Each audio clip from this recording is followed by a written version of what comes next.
Hola, ¿qué tal?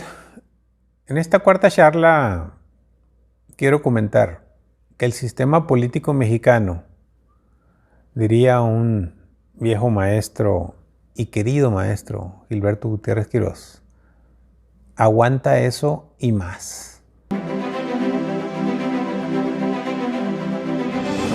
A pesar del desastroso desempeño y del declive del desarrollo estabilizador, es decir, dejamos de crecer al ritmo que lo estábamos haciendo, perdimos la paz social y la tranquilidad con aquello que les platiqué de la matanza de Tlatelolco, de los estudiantes de 1968, y luego en 1971 se repite otra vez una represión del ejército contra médicos y contra estudiantes también.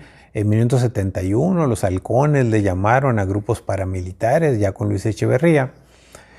Se empieza a descomponer la cuestión de la paz y la tranquilidad y la cuestión de la economía. Entonces, lo que era el milagro mexicano, la suma de crecimiento económico con estabilidad política y paz social, se empieza a desmoronar.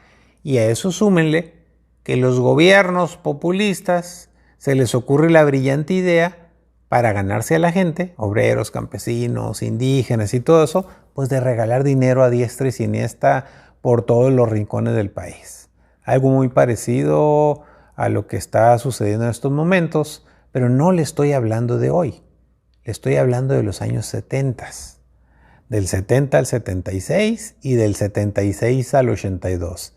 La docena trágica, como se le conoce a los gobiernos de Echeverría y de López Portillo juntos, nos provocaron estar al borde de la quiebra como país. Esto vino a provocar pues una metamorfosis que en 1982 llega el primer presidente técnico o tecnócrata al poder del sistema político presidencial mexicano, Miguel de la Madrid. ¿Qué tan mal no estaría México en ese entonces que los lemas de campaña y del gobierno era la renovación moral de la sociedad? Sí, así, renovación moral de la sociedad. Los gobernantes no reconocían aún el predominio de la existencia de la corrupción y la impunidad. Sí la ejercían, sí la llevaban a cabo, decían que la iban a combatir, pero solo hacían paliativos. Y aquí es donde entra la teoría de los neoliberales, los nuevos liberalistas económicos mexicanos que tomaban decisiones involucrando a la iniciativa privada con el gobierno para mejorar la economía. Falso, mentiras, engaños, no es cierto. Siempre les dije a mis alumnos, y se los seguiré diciendo ahora a quien me escuche, a las personas que me distinguen con su atención, de que fue un falso engaño de transparencia. Por eso he dicho que la transparencia y la corrupción muchas veces van de la mano. En pocas palabras, te engañan diciéndote las cosas en tu cara, tirándote discursos y dándose golpes de pecho, así como en la iglesia cuando tienes un pecado hasta mortal y vas y te confiesas con el Padre, pero te dice que reces 3 Padres Nuestros y 5 Aves Marías y estás perdonado. Pues así era la corrupción y la impunidad del 1982 a 1988 y subsecuente. Es decir, Miguel de la Madrid intenta poner en orden la economía del país, pero le toca, al igual que le está tocando ahorita a López Obrador, un fenómeno natural que le viene a cambiar la metamorfosis al sistema político mexicano y a los habitantes, es decir, a los ciudadanos. El terremoto de 1985. Es decir, el gobierno, con la mejor de las intenciones, quiero pensar, con la mejor de las intenciones de renovar moralmente a México, de combatir la corrupción, de poner controles para que no se robaran las cosas en muchas áreas del gobierno federal, pues se le viene el terremoto. Y como el país ya estaba herido de muerte por la irresponsabilidad de la decena trágica, es decir, de los 2 sexenios de Echeverría y de López Portillo, que regalaron populistamente a diestra y siniestra todo el dinero que usted se quiere imaginar, pero que llevaron a la quiebra técnica, económica al país, como no queremos que se lleve ahorita en este momento. Entonces Miguel de la Madrid, pues se le viene el terremoto, se le viene el mundo encima literal, y el país sigue dando tumbos en materia económica. Se sigue devaluando el peso, sigue la inflación a todo lo que da, empiezan a haber problemas sociales, manifestaciones, quejas y de todo un poquito. Y llega al poder, pues quien era su secretario de Programación y Presupuesto, el famosísimo, innombrable Carlos Salinas de Gortari.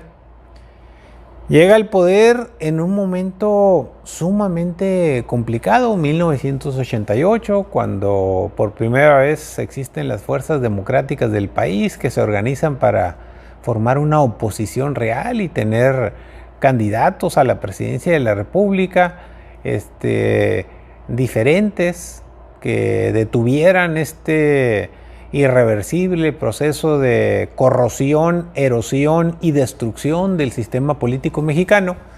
Fue cuando surgió aquel Frente Democrático Nacional que encabezó Porfirio Muñoz Ledo, que por cierto sigue todavía en el poder, impresionante don Porfirio, y Cuauhtémoc Cárdenas Solórzano, el hijo de Lázaro Cárdenas.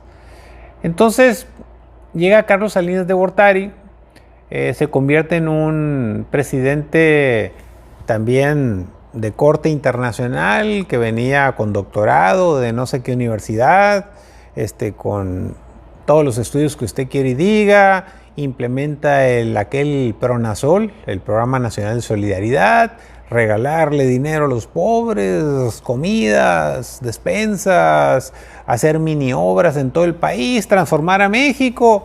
Le quita 3 ceros a la economía, lo que era 1 millón de pesos se convirtió en 1,000 pesos, cambian los billetes, se dan mucha serie de detalles que luego le platicaré sexenio por sexenio para no salirme de contexto. Pero Salinas de Gortari, al parecer con el Tratado de Libre Comercio, muy parecido a lo que está pasando en este momento también, hay muchos paralelismos, diría un joven amigo periodista local. Hay muchos paralelismos en los que efectivamente Salinas de Gortari se mueve, le da un dinamismo a la economía y a la parte social, organiza grupos enteros en las colonias, en los barrios, en los municipios más alejados,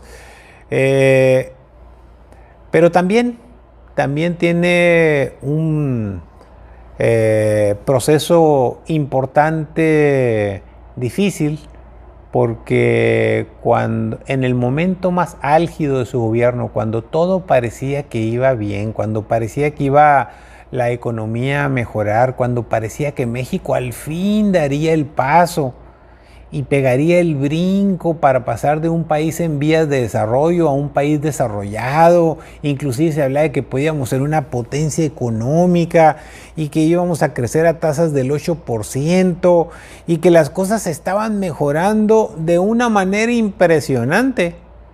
Casi al final de su administración, sobre todo el 1 de enero de 1994, que era su último año de gobierno, se le cae el circo, por no decir el cielo. Aparece el Ejército Zapatista de Liberación Nacional, aquel del subcomandante Marcos en Chiapas. Luego viene el encono de la guerra por el poder al interior del PRI, ya un poco deteriorado, el PRI, con oposición real, con Cuauhtémoc Cárdenas y con problemas serios rumbo a la elección presidencial. Que estos problemas pues ya se habían avisorado, ya se habían asomado, ya habían tenido sus secuelas en 1988, cuando se cayó el sistema. Y conste que no es crítica, pero pues el encargado del sistema era Manuel Bartlett, hoy encargado de la Comisión Federal de Electricidad. No piense usted que estoy inventando nombres o circunstancias o historias, pero el actual director de la Comisión Federal de Electricidad era secretario de Gobernación y encargado de las elecciones, donde dicen que ganó Cuauhtémoc Cárdenas, pero se cayó el sistema y realmente ganó Carlos Salinas de Gortari. ¿Qué tal? No crea que estoy inventando. Puede revisar usted la historia. Así es este México mágico que, como diría el maestro Gutiérrez Quirós que mencioné antes, aguanta eso y más. Y esto lo quiero comentar y lo quiero poner públicamente, porque a los que les llaman millennials no tienen ni idea de todo lo que hemos vivido y sufrido con anterioridad. Solo repiten por repetir, y todo aquello que pase de 2 minutos o de 1 minuto o que no sea un meme o una broma o un chiste, lo apagan, le quitan o te mandan a buzón. Es decir, no les importa, no les interesa. Sin embargo, son miles, si es que no millones de mexicanos que están en la condición de ninis, de que ni estudian ni trabajan o no les importa nada, y son las hordas de apoyo a los actuales gobiernos, pero no tienen conciencia de lo que es la historia, de lo que ha pasado atrás, o simple y sencillamente les vale. Casi dicen, pues si ya pasó, ya no me importa. Pero creo que hay una parte muy importante de la sociedad mexicana que se le importa. Para no abusar de su tiempo y de su paciencia, solo quiero decir que Carlos Salinas de Gortari entra en un complejísimo problema otra vez de inestabilidad política producto de que surge una guerrilla o una guerra civil en México, y los problemas económicos pues estaban a la orden del día todavía, la economía macro con alfileres. Y entonces viene el candidato presidencial sonorense Luis Donaldo Colosio, con la historia funesta que todos sabemos de que fue asesinado en Tijuana y de la cual platicaré junto con la parte económica en mi siguiente charla aquí con ustedes. Muchas gracias por tu paciencia, por tu atención, y nos escuchamos y nos vemos en la siguiente charla.